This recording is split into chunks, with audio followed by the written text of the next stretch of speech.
Itong balot guys is parang native siya na itlog, no? Sarap. So, honest review guys, masarap siya.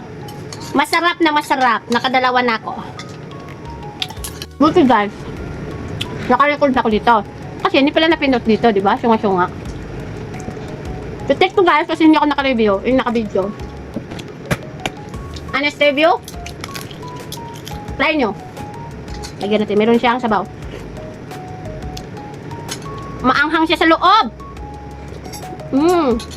Spicy. Mayami-yummy. Honest review guys. Pwedeng magustuhan nyo. Pwedeng masarap. Hala. May lasa siya guys. Nakakaiba sa loob. Lasang spicy. So ito guys. Meron siyang bibi pero maliit lang. Hindi katulad sa ibang mga balot na malalaki. So itong balot guys is parang native siya na itlog, no?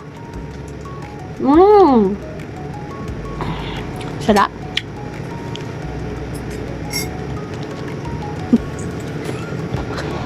So, honest review guys, masarap siya.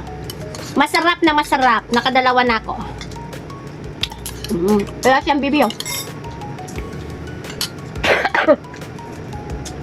Naanuhan pa ako sa anghang. Maanghang siya! Oh my God, laki na bunga ako. So, i-try nyo na guys. Nandyan ang link sa ating TikTok shop. Bye!